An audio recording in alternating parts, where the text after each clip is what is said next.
Nuclear warfare. The two words that strike fear into the entire world's heart. It only took 2 nuclear bombs to end a world war, but now there are thousands of nuclear weapons ready to be fired all over the earth. With Israel and the US at war with Iran and Lebanon, the fears of nuclear fallout is once again at the forefront of everyone's mind. So how big is the nuclear danger? How many nuclear weapons are there in the world? Who owns them? And what is stopping anyone from using it all? First off, we need to break down the different kinds of nuclear weapons. That's right, there's more than one. And they each wield the devastating power of a nuclear explosion differently. There are 2 main types of nuclear bombs. Atomic bombs utilize nuclear fission to create massive, devastating explosions. Fission is the process of splitting the nucleus of a heavy atom, like uranium-235 or plutonium-239. Within the atomic warhead are conventional explosives wrapped around a fissile core. When detonated, the explosives blow up, compressing the fissile core. The pressure triggers the fusion process, boosted by a tamper or reflector. This is how Hiroshima and Nagasaki were leveled. The second type are thermonuclear or hydrogen bombs. These utilize nuclear fusion to power their explosions. Nuclear fusion involves combining lighter atomic nuclei, such as hydrogen isotopes, to create an explosion.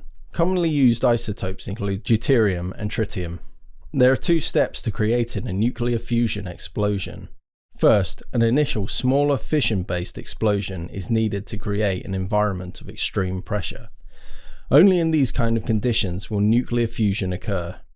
Forcing hydrogen isotopes to combine creates helium, while releasing massive amounts of energy. Combined, the 2-stage process amplifies the weapon's destructive capabilities. This makes hydrogen bombs even more powerful than atomic bombs. There are also terrifyingly specialized types of nuclear weapons. Take the neutron bomb, for example. These enhanced radiation weapons fall under the nuclear fusion type. Instead of causing a massive explosion, it releases potent nuclear radiation instead. It kills all life in surrounding areas while mostly preserving the buildings and other infrastructure. The mere concept creates a haunting image of a ghost town straight out of a post-apocalyptic horror movie. This is but one of the many new and different ways nuclear weapons have been developed to fit different needs after World War II and the Cold War. There are warheads for strategic use, meant to target enemy territory and unleash devastation like the US unleashed on Japan. Tactical warheads are for battle use, as weapons against military forces. There are even nuclear weapons small enough for infantry to shoot from redeployable mortars. Now we know the possible ways that someone can cause nuclear fallouts of different sizes, it's time to answer the question. How many nuclear weapons currently exist and who owns them? The exact numbers are known only to the nations that own them.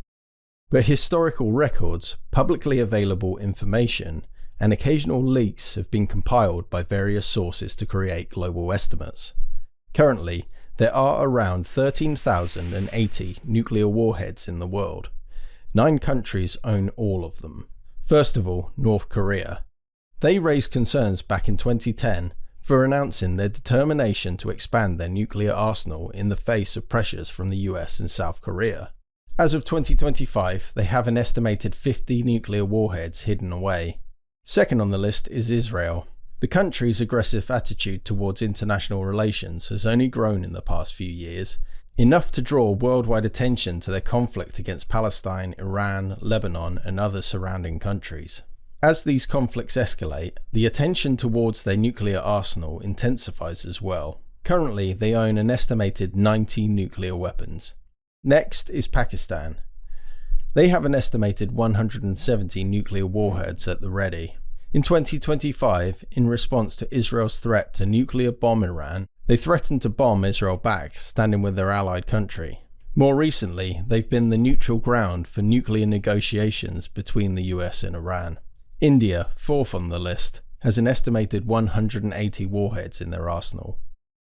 They developed their first nuclear weapon by figuring out how to reprocess spent nuclear reactor fuel into plutonium.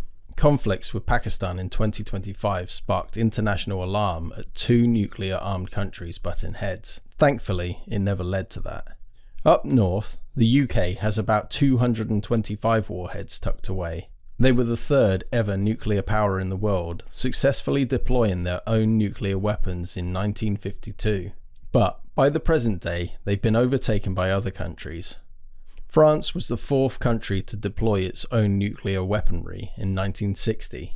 Today, it's outpaced the UK, reaching an inventory of about 280 weapons of mass destruction. China has almost twice that amount, at 600 estimated warheads. This positions it squarely as a country with the 3rd biggest amount of nuclear weaponry. It was also the 5th country to develop nuclear arms, successfully detonating their first test bomb in 1964. The remaining top 2 countries with the most nuclear warheads probably won't be a surprise, but the amount they have just might be.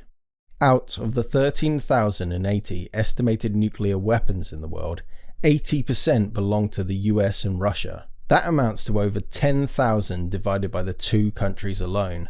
The US has around 5,277 nuclear weapons. Russia tops the list at 5,449. Think back to the level of destruction a single nuclear bomb is capable of. Now imagine detonating 13,080. Terrifying, isn't it? So what's stopping any of these countries from using them? Different countries have different policies around their nuclear weaponry. One of the commonly advocated policies is the no first use policy, and it is exactly what it says. The nation vows not to use their nuclear weapons to initiate combat, promising only to use them in a retaliation or defense against nuclear attacks instead. Out of the 9 nuclear powers, only China and India maintain the no first use policy. There have also been efforts to disarm nuclear arsenals over the years. See, there's one more country that had nuclear weaponry that wasn't on the list. Keyword, had. South Africa is the only country to have ever completely disarmed its nuclear arsenal. Other nuclear powers have made moves to disarm their nuclear arsenals before, but never fully committed. In reality, the only thing that keeps countries reluctant to use nuclear weaponries on each other is the threat of starting a global nuclear war. It could be considered an international decades-long ultra-high-stakes game of chicken. We'll just have to wait and see if the game holds out.